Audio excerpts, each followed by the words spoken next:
Berabad-abad yang lalu, sebelum kata Indonesia dikenal dunia, Nusantara sudah berdiri megah. Negeri yang kaya, tanahnya subur, lautnya penuh mutiara, dan udara yang harum dengan aroma rempah, pala, cengkeh, lada, dan kayu manis. Rempah-rempah inilah yang menjadi awal dari segalanya, awal dari kejayaan, sekaligus awal dari penderitaan. Tahun 1509, dari barat jauh datanglah para pelaut asing. Mereka menyebut diri mereka Portugis. Mereka datang dengan senyum, membawa salib, meriam, dan janji perdagangan. Tapi di balik itu, tersembunyi niat menguasai.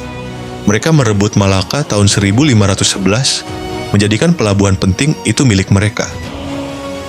Dari sana, Portugis menjejakkan kaki ke Maluku, negeri rempah yang harum dan subur, namun rakyat tak diam.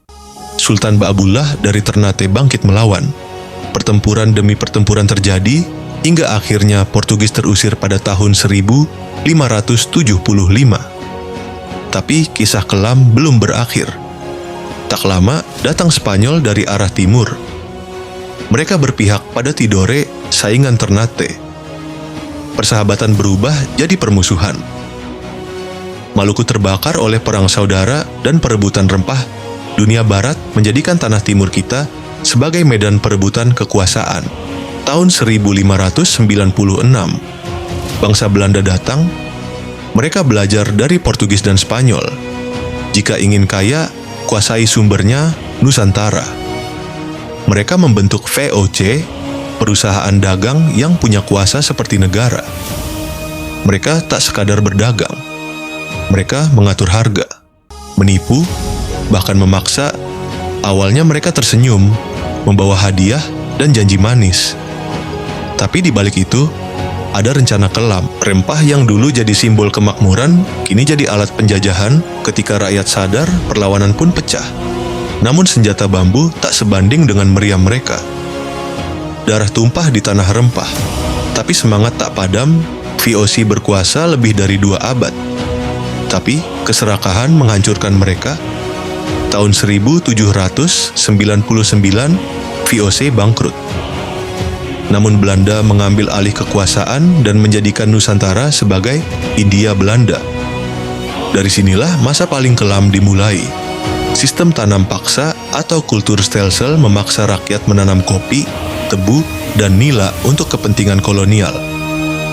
Tanah kita subur, tapi rakyat kelaparan. Hasil bumi melimpah, tapi tak satu pun dinikmati oleh anak negeri. Namun setiap penderitaan melahirkan perlawanan. Dari Maluku, Sumatera, Jawa, hingga Aceh, rakyat bangkit dengan segala yang mereka punya. Mereka tahu, melawan penjajah bukan hanya soal senjata, tapi tentang harga diri, tentang tanah air yang mereka cintai. Tahun 1942, Belanda tumbang. Jepang datang membawa janji Asia untuk Asia, namun janji itu palsu. Rakyat dijadikan romusha, bahan pangan disita, dan penderitaan berlanjut. Namun dari penderitaan panjang itu lahirlah kesadaran baru.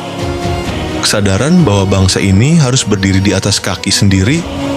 17 Agustus 1945, Soekarno dan Hatta mengumandangkan kemerdekaan.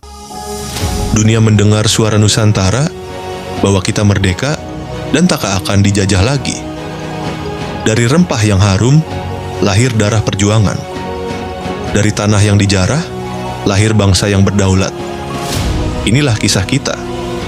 Inilah Indonesia